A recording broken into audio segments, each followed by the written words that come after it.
Lemon bottle training back stick. It's not magic, it's lemon bottle. The components of lemon bottle is your vitamin B2, lecithin, and bromelain. It helps break down the fats. Follow niya at least 3 sessions in a month para mas makita natin yung effectivity ng lemon bottle.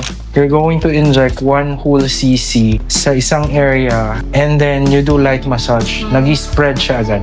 I usually pinch it sideways. Doon mo mapapalabas yung fats. Hindi mo siya may stretch. So sideways, tapos pag pinch mo ganyan, kuha mo na yung fat. So you can inject directly na lang. I'll inject first. Use it like this, dart. Mas madali ito sa akin kaysa igaganyan ko siya. I pinch, I inject, straight. And then kahit mabilis yan, okay lang. Tapos may bled. Feel nyo muna before I light massage. Kita nga siya doon. Light massage para mag-spread siya agad. Sure ka, wala kang tinatamaan. There you will see naman if there's a backflow. Yan, bigay ko sa inyo yung neck part.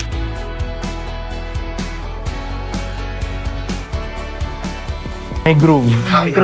Laging ito ang halos ang placement niya. It's actually mid-pupillary. This is the most effective way of putting the medicine inside kasi nasa loob na siya, may tunneling ka. Pag may tunneling ka, madali siya mag-i-spread actually. Kahit may lagay mo lang siya dito, it has a tendency to spread to the any tunnel na ginawa mo. Follow niya at least 3 sessions in a month para mas makita natin yung effectivity ng lemon bottle. We could ask the patient na on the 2nd or 3rd day, mag-hot towel tayo sa area. We introduce heat, mag-sauna. If you have clinics, you can introduce na rin RF, Cavi, Exilif, or M-Scalp. Anything heat, okay. Labas niya lang as a form of bright yellow urine, yung excess. Every 7 days, you can actually have 1 session. That's the protocol talaga. But do not exceed 100 ml ha, for the whole body. Per visit po yun. Per visit yun. Do not exceed 100 ml. So maximum 2 boxes ka lang for the patient.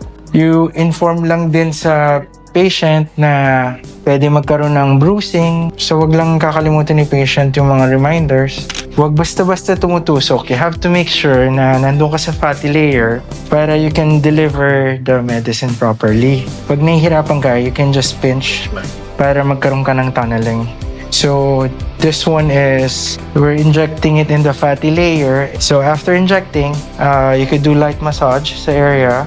So we know din naman na we're not in the wrong level kasi you don't have actually bleeding then. And so usually, we'll just spread it like this. Kaya nilagyan ko na arrow so I know how to spread it properly. So this one, the next part is pinpoint lang. Needle technique tayo. Tapos na po kami sa kanila. So pinpoint technique naman, the pinch, you introduce to the fat layer, 90 degrees na lang. And then, inject the lemon bottle. Tapos just make sure na, kasi kaya kami guide, to know na nandun ka sa proper layer mo. So, ang target mo lang is fats. So, hanggang doon ka lang. So, kung hanggang saan yung napisa mo, hanggang doon mo lang i-insert yung needle mo.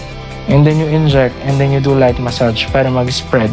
So, introducing the components of lemon bottle. So, as I said earlier, the bromelain will initiate the proteolysis, while your lecithin would initiate the lipolysis. Si vitamin B2 naman ang responsible for the reuptake of your fats pag na-breakdown na nila to a smaller particle. And it also helps sa edema. So, magkakaroon na increase ng blood flow. Medyo magiging mahapdi lang yung pagkalat. Yung hapdi niya is doon lang.